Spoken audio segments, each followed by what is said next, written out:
최근에 우리가 성지순례를 많이 다녀옵니다마는 성지순례 때 꼭 빠지지 아니하고 방문한 데가 있습니다. 사마리아 수가성에 있는 야곱의 우물인데, 이 우물은 예수님께서 유대 땅에서 갈릴리로 올라가시다가 대낮에 야곱의 우물에 두르셔서 시원한 냉수 한 모금을 마시기를 원했습니다. 이때 이 수가성에 사는 한 여인이 예수님을 만나서 대화하는 중에 물 좀 달라고 하는 사람이 누군지 알았다면 너는 영원한 생수를 마시게 될 것이다, 이렇게 말씀하실 때에 예수님께서 네 남편을 다녀오라. 내 남편이 없습니다. 그래, 지금 같이 있는 남편은 내 남편이 아니라 네게 남편 5이 있었다. 이 여자는 깜짝 놀라서 예배하는 얘기로 대화의 초점을 바꿨습니다. 우리가 예배를 이 산에서 혹은 예루살렘에서 어디서 예배를 드려야 되겠습니까? 그럴 때에 예수님께서는 어디서 예배 드리냐가 문제가 아니라 예배의 대상이 누구고 예배하는 사람의 자세가 무엇이냐고 하는 것을 본문에 가르치시면서 짤막한 5절에 있는 말씀 가운데 예배라는 말이 10번이 나오고 있습니다. 예수님께서는 예배하는 사람의 예배의 대상이 누구이고 예배는 어떻게 드려야 된다고 하는 예배의 자세를 우리에게 가르쳐 주면서 여자는 어디서 예배해야 됩니까 하는 그런 예배의 대화가 진행되고 있습니다. 하나님께서는 예배하는 자를 찾으시고 그를 이끄시는 하나님이시다. 그리고 예배하는 자는 신령과 진정으로 예배를 드려야 된다, 이렇게 말씀하고 있습니다. 여러분, 인간이 동물과 다른 점은 무엇인가 하니 우리 인간은 우리를 창조하신 하나님 앞에 예배를 드릴 줄 아는 것입니다. 그러므로 예배를 드릴 줄 모르는 사람은 다른 동물과 다를 것이 없다, 그렇게도 생각할 수가 있습니다. 인류 역사의 흔적을 보게 되면 어딜 가든지 예배드렸던 신 앞에 제단을 쌓았던 제단의 흔적을 어디 가든지 가볼 수가 있습니다. 여러분, 어느 나라에 관광을 가도 제일 먼저 볼 수 있는 것이 이 나라의 조상들이 신에게 어떻게 제단을 쌓느냐 하는 제단 쌓았던 흔적들을 살펴보게 되는 것입니다. 인간이 가장 중요한 것은 무엇인가는 하나님 앞에 예배 드릴 줄 아는 것입니다. 하나님 앞에 예배 드릴 줄 모르는 사람은 우상하게 우상 숭배를 하는 사람이 되고 맙니다. 예배라고 하는 것은 하나님께서 인간을 향해서 행하신 그 행위에 대해서 인간이 하나님께 대한 응답이 바로 예배라고 하는 것입니다. 그 사람이 예배 드리는 모습을 봐서 그 사람이 믿음을 알 수가 있습니다. 예배를 건성으로 드리거나 예배에 집중하지 못하고 진정으로 드리는 예배도 아니고 그저 형식으로 1시간 지나버리는 그 사람은 자기의 믿음이 그 분량밖에 되지 않는다고 하는 것입니다. 예배 시간에 1시간에 졸거나 예배하는 자세가 교만해 보이거나 진실해 보이지만 하는 것은 그 사람의 믿음의 소치를 외모로 나타내 보이는 것입니다. 그 사람의 믿음을 평가하기 위해서는 그 사람의 믿음의 자세, 예배하는 자세, 예배의 대상에 대한 진실한 태도, 그것이 그 사람의 그 진실된 믿음을 나타내 보인다고 하는 것입니다. 내 마음을 다하고 목숨을 다하여 뜻을 다하고 힘을 다하여 주 너희 하나님을 사랑하라. 이것이 첫째 계명이라고 그랬습니다. 하나님 앞에 먼저 예배하고 나서 사람에게 봉사하라. 어떤 사람은 주일날 공장에 가서 일하는 것도 예배고, 또 어떤 사람은 저 자연 속에 가서 등산하는 것도 예배고, 그렇게 오해하는 사람이 있습니다. 아닙니다. 하나님 앞에 예배하는 것은 무엇으로도 대신할 수가 없습니다. 아무리 사랑을 베풀며 봉사한다고 할지라도 하나님 전에서 예배하는 예배를 대신할 수는 없습니다. 사람을 향한 봉사와 사랑도 예배를 드리고 나서 거기에 흘러나오는 동기에서 사람을 봉사하고 돕는 것이 되어야 됩니다.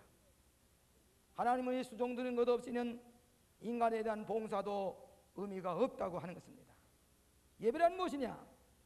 예수 그리스도께서 우리를 대신하여 죽으시고 부활하셔서 하나님의 승리를 우리에게 약속해 주신 것을, 이 승리에 대한 축제를 가리켜서 예배라고 그럽니다. Celebration of victory, 죄와 죽음에 대한 승리를 Celebration, 축제를 드리는 것이 예배라고 하는 것입니다. 그런 거로 예배하는 사람은 그리스도 안에서 승리를 다짐하고, 예배하는 사람은 곧 승리하게 되는 삶을 살게 되는 것입니다. 첫째로 승리에 대한 감사와 찬양이 있어야만 합니다. 예배하는 사람은 승리에 대한 감사와 찬양이 있어야 됩니다. 우리의 죄를 위해서 죽으셨다가 부활하신 그 승리를, 그 구원을 우리는 찬양하고 감사하는 축제가 예배입니다. 만일 당신의 진실된 신앙을 보이기 원하시면 예배 드리는 자세를 우리에게 보여줘야 됩니다.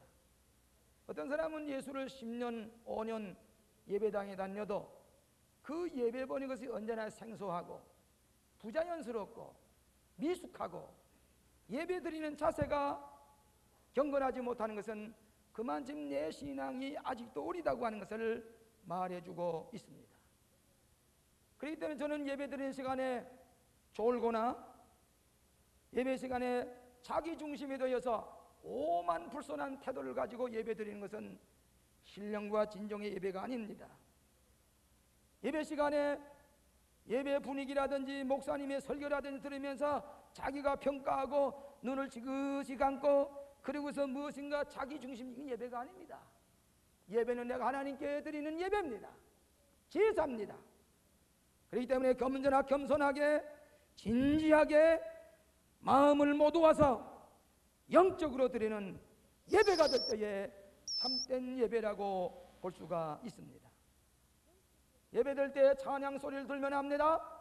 찬송 소리를 들으면 참으로 예배 드리는 것을 알 수가 있습니다.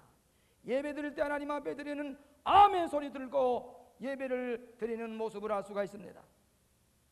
요한 웨슬리 선생은 예배 드리는 사람은 먼저 감사를 드려야 되고 찬양을 드려야 되고 간구를 드려야 되고 중보의 기도를 드려야 된다고 그랬습니다. 먼저 우리는 찬양과 감사로 영광을 돌려야 됩니다. 그런데 어떤 사람은 예배 시간이 늦어서 감사의 찬양도 못 드리고 예배를 뚝 잘라서 겨우 설교나 듣고 축도도 받지 아니하고 좋으신 하는 찬양으로 영광 돌리도 아니하고 그들이 슬슬 흩어져 가는 사람이 있습니다. 그건 예배가 아닙니다. 예배 시간에 늦는 것도 남이 신령과 진정으로 예배 드리는 것을 방해하는 것입니다. 경건하게 기도하고 예배 드리는 장소에 늦게 와서 포켓에 손을 넣고 왔다 갔다 하는 것은 예배에 방해를 주는 것입니다.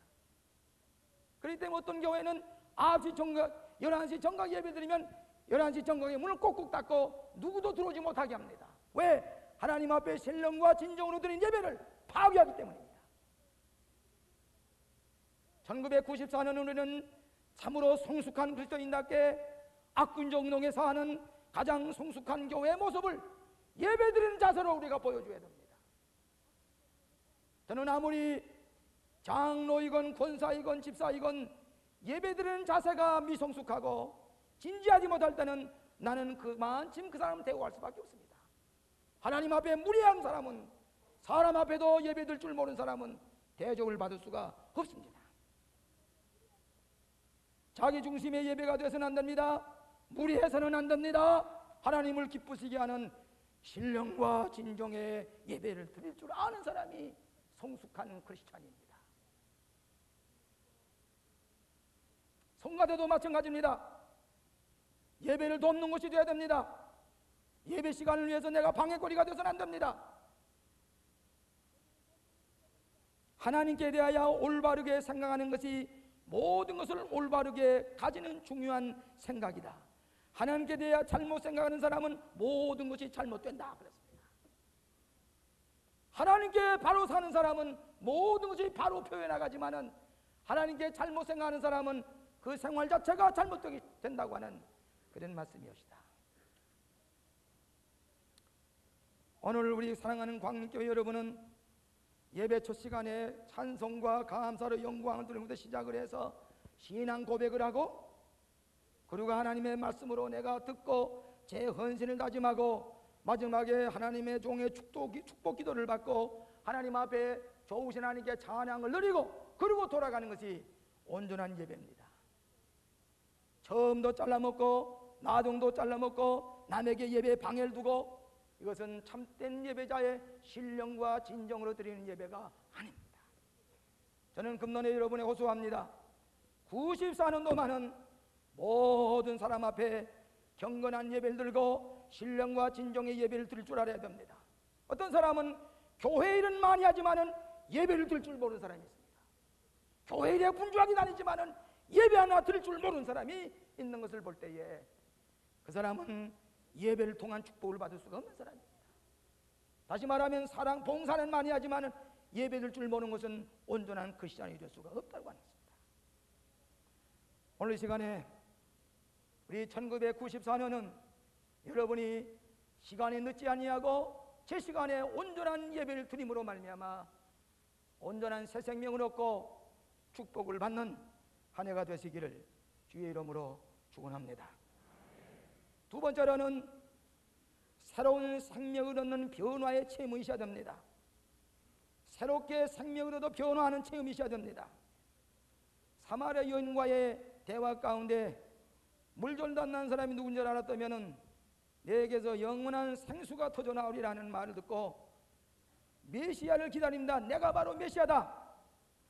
일대에 새 생명을 얻은 이 사마리아 여인은 동네에 뛰쳐들어가서 내가 메시아를 만났다, 예배의 참 대상인 예수 그리스도를 만났다고 나가서 증거하게 된 것입니다.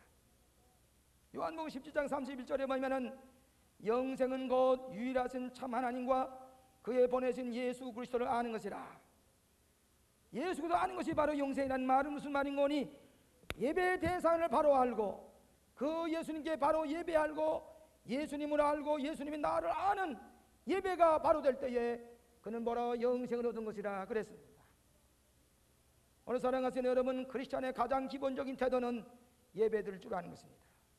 폴 틸리그라고 하는 신학자는 예배는 교회의 고차원적인 응답이며 그 존재의 궁극적인 터전이다, 그렇게 얘기를 했습니다. 예배를 진정으로 드릴 때에 새로운 생명의 공급을 받습니다. 주일날 참으로 예배 드리고 돌아가서 일주일 동안 지날 때에 그 새로운 생명의 공급을 가지고 우리는 세상을 이기고 승리하며 살아가는 활기 있는 적극적인 삶이 되는 것입니다. 여러분, 작년에 대형 사고가 모두 주일에 일어났습니다. 무궁화 열차 전복 사고도 주일날 일어났습니다. 아세나 항공과 추락하는 것도 주일에 껴있는 연일 휴기 동안에 일어났습니다. 서해 회리호의 침몰 사건도 주일날 일어났습니다. 그들이 주일날 하나님 앞에 예배만 들을 수 있다면 그 생명을 그렇게 쉽게 잃어버리지 않았을지 모릅니다. 여러분, 한때 사상계의 주관이었던 장준하 씨가 옥중에서 국회의원에 당선된 적도 있습니다. 함석근 씨와 더불어 우리나라에 사상적인 큰 영향을 끼친 사람입니다. 그분은 제 고향 사람입니다. 그분이 이번에 신학을 한 사람입니다. 그런데 그가 아깝게 생명 잃어버린 것 왜 그런지 아십니까? 주일날 저 포천에 등산을 갔습니다. 혼자 갔는데 누가 죽였을 것이라고 하는 얘기도 합니다. 그가 주일날 하나님 앞에 예배 드렸던들 그의 귀한 생명 잃어버리지 않았을지 모릅니다. 오늘 여러분이 영생을 얻는 것은 주일날 하나님 앞에 예배 드릴 때에 여러분의 생명이 보호를 받고 여러분의 생명이 참 생명과 영생과 직결된 생활을 할 수가 있는 것이 주일날 예배 드리는 사람의 영생의 삶을 살아가신 줄로 믿습니다. 여러분, 세계 제1차 전쟁이 끝난 다음에 미군 사병들에게 성경을 나누어 줬는데 그 성경의 겉이 쇠로 만들었습니다. 이 쇠로 만든 성경을 사병들이 전에 가서 읽고 그 성경을 포켓 속에 엮고 다녔습니다. 왜 그렇게 되는 거니? 2차 대전의 격정지대에서 어느 사병이 주일날이 됐습니다. 어머니께 주신 성경을 가슴에 품고 군목님 앞에 가서 예배를 드리고 그리고 전쟁터에 나갔습니다.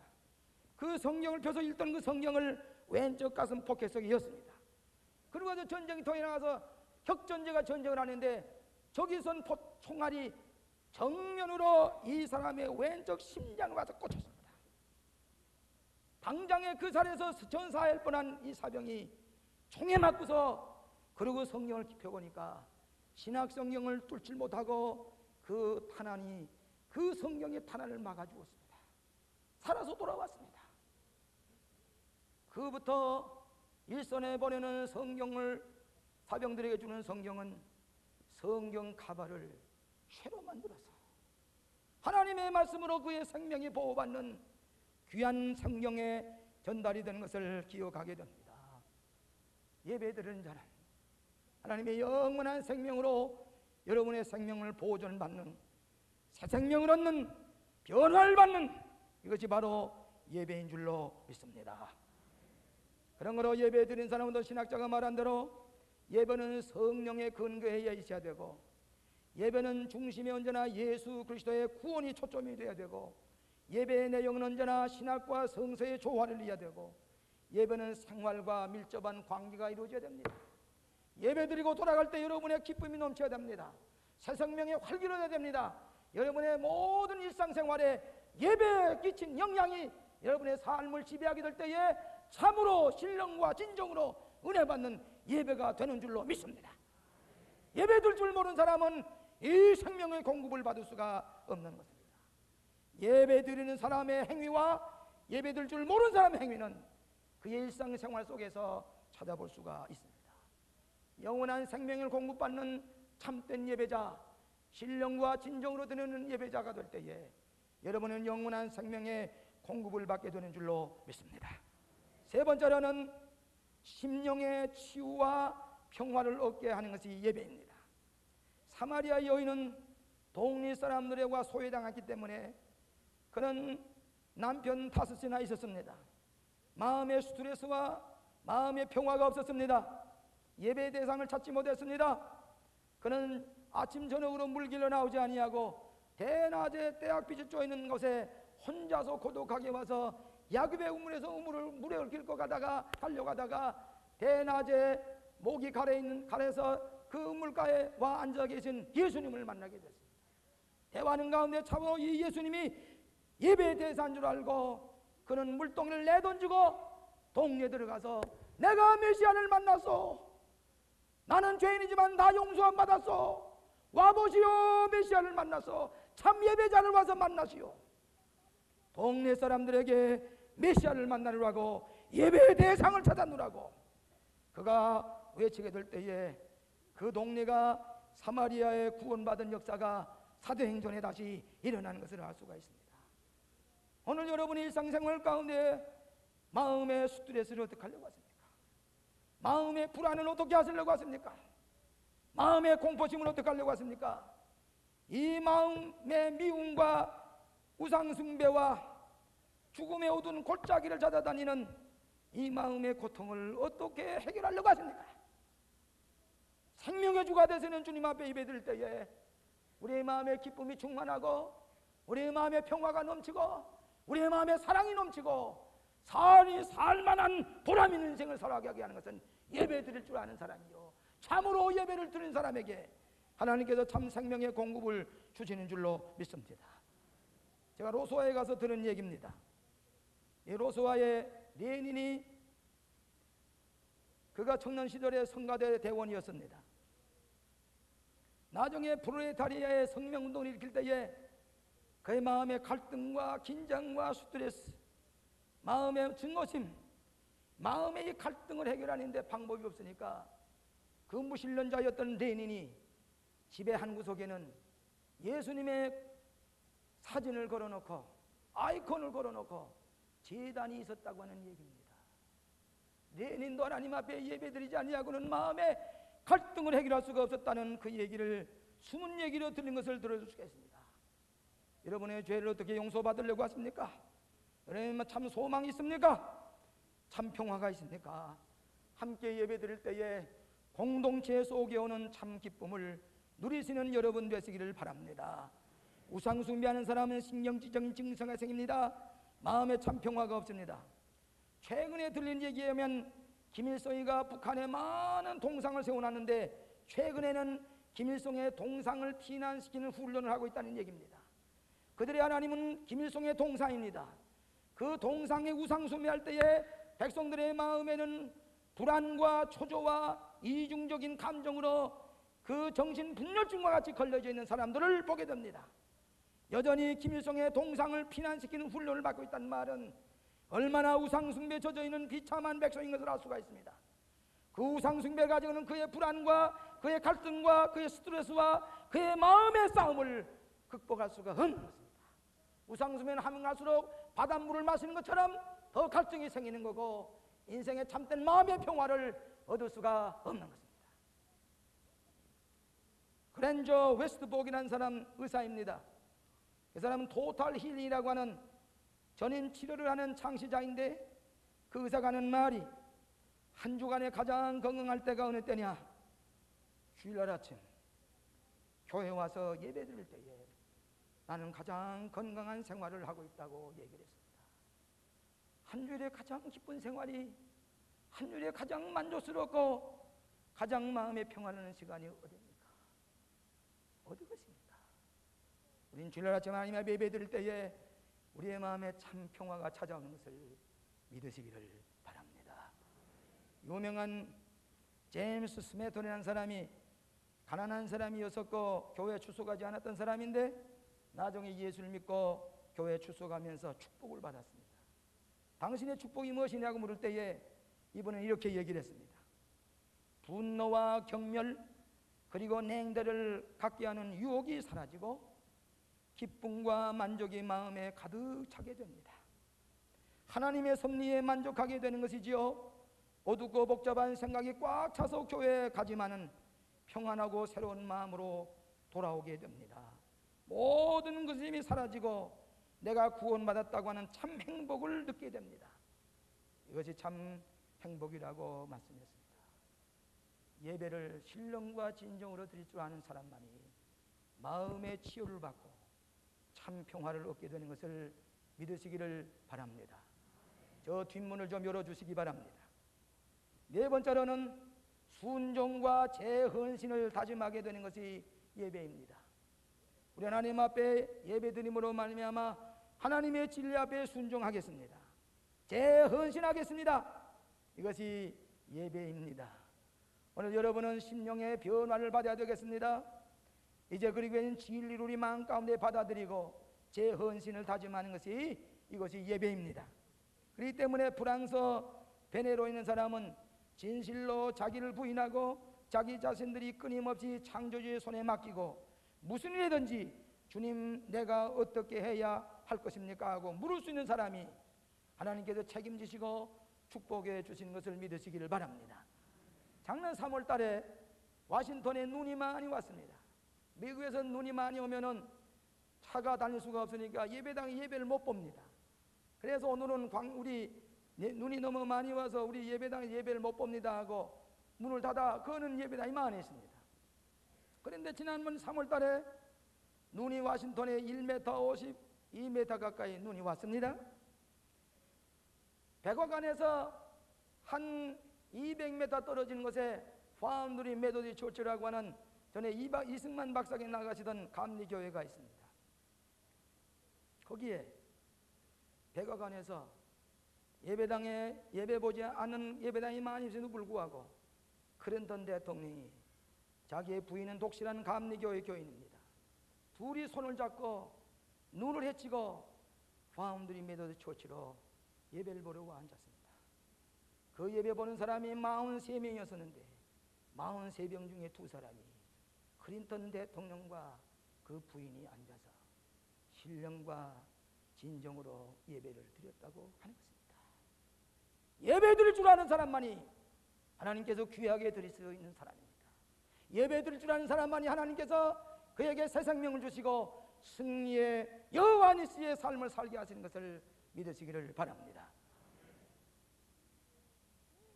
1978년에 미국의 정부함 푸에블로호가 원산 앞바다에서 저 북한 군인들에게 납포가 됐습니다. 저는 그때 미국에서 공부하고 있을 때입니다. 이 푸에블로호가 납포된 다음에 미국에서도 전쟁을 할 것 같은 그런 기미를 보았습니다. 그때 이 6.25와 같은 전쟁이 다시 일어나지 않냐고는 초조해서 텔레비전을 유심히 보았습니다. 그때에 원산 앞바다에 나가기 전에 요코수카 항구에 있던 미 정보함 푸에블로호가 82사람에게 3사람이 승무원이 있는데, 저는 그 후에 해군 군목에게 이 얘기를 들었습니다. 이 정보함에 예배 드리려고 목사님이 군목에 찾아가도 예배들 분위기가 전혀 되지 않습니다. 긴장이 다 풀어졌습니다. 그래 목사님이 예배 보려고 갔다가 못 보고 또 돌아왔습니다. 다시 출동하기 전에 가서 예배를 드리려고 가는데 모이질 않습니다. 그래 예배를 드리지 못하고 주일날 예배도 드리지 못하고 그리고 돌아왔습니다. 푸에블로호는 원산 앞바다에 정보를 수집하기 위해 출동을 했습니다. 그런데 새벽 4시에 인민군대 초속정을 탄 이 군인들이 포위하고 포로가 되어서 82명이 원산으로 손을 번쩍 들고 북호 중령 이하가 들어갔습니다. 포로가 됐습니다. 상포가 됐습니다. 1년 동안을 북한 땅에서 포로 생활을 했습니다.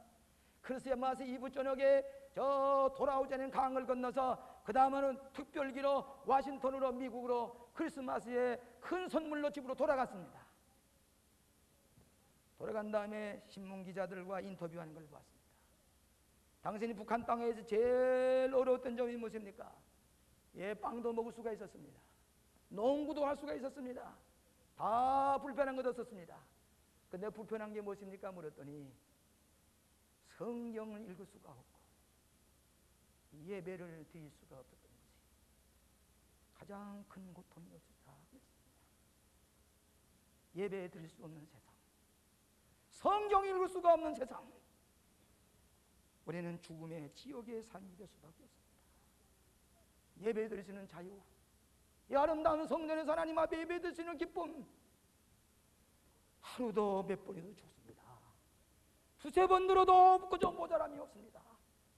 우리는 하나님 앞에 예배 드릴 줄 아는 이 거룩한 주일에 신령과 진정으로 예배 드림으로 말미암아 주일을 성수하고 하나님이 기뻐하시는 예배 드릴 때에 여러분은 승리의 축제에 참여함으로 부활의 승리의 삶, 축복의 삶을 살아가시는 여러분 되시기를 주의 이름으로 축원합니다. 기도하십시다. 자비하신 아버지 하나님, 새해 저희들은 큰 결단을 하고 출발하였습니다. 먼저 주님의 거룩한 날에 예배 드리는 것을 경홀히 여기지 않게 하여 주시옵시며, 성수주일하여 하나님께서 기뻐하시는 예배를 통해서 새 생명을 공급받고 승리의 삶을 살아가는 저희들이 되게 하여 주시옵소서. 우리의 앞길을 1시간 뒤를 더 알지 못합니다. 주님께서 예배하는 자를 가까이 하시고 그 앞길 인도하시는 것을 믿습니다. 온전한 예배, 기도와 참 신령과 진정으로 드리는 참 예배자의 축복을 누리게 하여 주시옵소서. 예수님 이름으로 기도하옵나이다.